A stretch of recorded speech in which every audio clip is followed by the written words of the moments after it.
और सत्ता सम्मेलन में आज केंद्रीय पेट्रोलियम मंत्री हरदीप सिंह पुरी भी शामिल हुए। बुधवार को जब पीएम मोदी के काफिले को रोका गया, वो उस वक्त भी फिरोजपुर में ही मौजूद थे। आज सत्ता सम्मेलन में उन्होंने पीएम की सुरक्षा में हुई चूक पर कई बड़ी बातें कही हैं। उन्होंने कहा कि पीएम की सुरक्षा में चूक आपराधिक साजिश है, न कि लापरवाही। खुद पंजाब पुलिस ने प्रदर्शनकारियों को प्रधानमंत्री के आने की जानकारी दी और ऐसा तब किया गया जब सुरक्षा की जिम्मेदारी पंजाब सरकार की थी। यह बेहद शर्मनाक बात है। केंद्रीय मंत्री ने सत्ता सम्मेलन के मंच पर दावा किया कि बीजेपी की 500 से ज्यादा बसों को रैली स्थल पर पहुंचने से पहले ही रोक दिया गया। सत्ता सम्मेलन के मंच पर और क्या कहा केंद्रीय मंत्री हरदीप सिंह पुरी ने, आप खुद देखिए। मैं आपका एक बार फिर से स्वागत है। मैं हूं राहुल सिन्हा। इस वक्त देश में दो ही मुद्दों को लेकर के आज सियासत में बात करें तो कल जो पंजाब में प्रधानमंत्री के काफिले के साथ हुआ उसको लेकर के, और जमीन पर अगर बात करें तो वो है तेल के दाम, यानी तेल के दाम और उससे बढ़ती हुई महंगाई जिसने आम आदमी की जेब में आग लगाई हुई है। और इस वक्त हमारे साथ देश के पेट्रोलियम मंत्री हरदीप पुरी साहब मौजूद हैं। सत्ता में उनसे तमाम मुद्दों पर बात करेंगे। सुबह से सत्ता सम्मेलन में जितने भी सरकार की तरफ से लोग आए, सुबह हमारे साथ में गृह मंत्री भी थे रंधावा साहब यहाँ के, उन्होंने कहा कि ये घटना कई तरीके के सवाल खड़ा करती है। उन्होंने कहा कि प्रधानमंत्री जब उस जाम में फंसे थे उन्हें तुरंत यू टर्न लेके वापस चले जाना चाहिए था, क्यों वो 15 से 20 मिनट वहां खड़े रहे? देखिए, पंजाब के डिप्टी चीफ मिनिस्टर साहब ने जो कहा उसके बारे में मुझे पूरी जानकारी नहीं है, पर आप जो बता रहे हैं बड़ी ये सीरियस इशू है। और इसको ये जो शब्द इस्तेमाल किया जा रहा है कि ये सुरक्षा का ब्रीच है, ये शब्द गलत है। ये सुरक्षा का ब्रीच तो है ही, उससे ज़्यादा ये कंस्पिरेसी थी। पहली बात तो ये है कि जब भी माननीय प्रधानमंत्री जी या राष्ट्रपति जी जो भी हेड ऑफ स्टेट या हेड ऑफ गवर्नमेंट किसी स्टेट में जाते हैं तो सुरक्षा का जो इंतज़ाम होता है वहाँ पे सारा सिक्योरिटी का अरेंजमेंट ये स्टेट गवर्नमेंट की रिस्पॉन्सिबिलिटी होती है।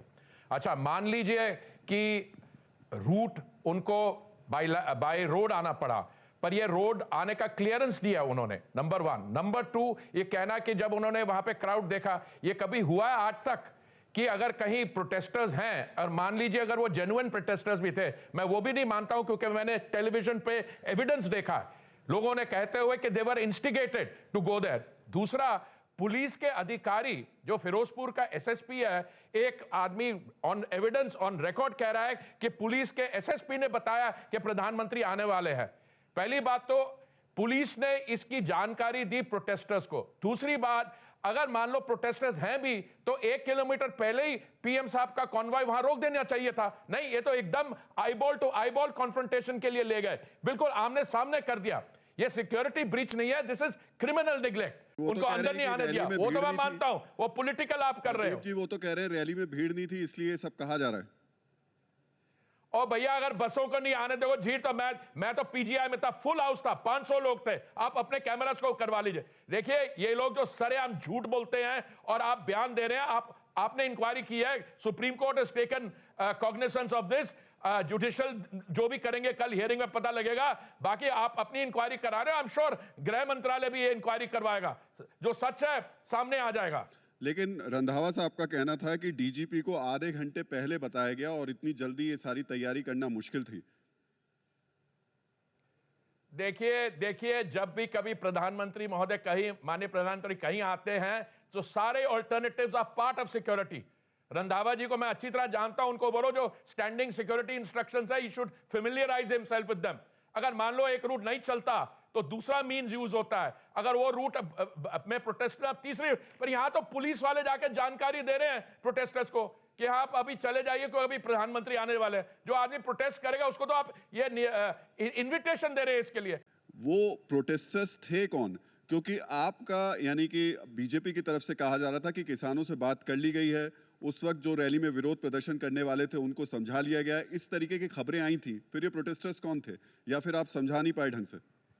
देखिए, बात सुनिए, मैं आपको जो जानकारी मेरे को बता रहा हूं, मुझे पूरी जानकारी उस समय तक यह थी कि रात को 2:30 बजे तक जो भी प्रोटेस्टर्स थे ऑर्गेनाइज, उनसे बात हो गई थी और 2:30 बजे यह फैसला कर लिया गया था कि वो प्रोटेस्ट नहीं करेंगे।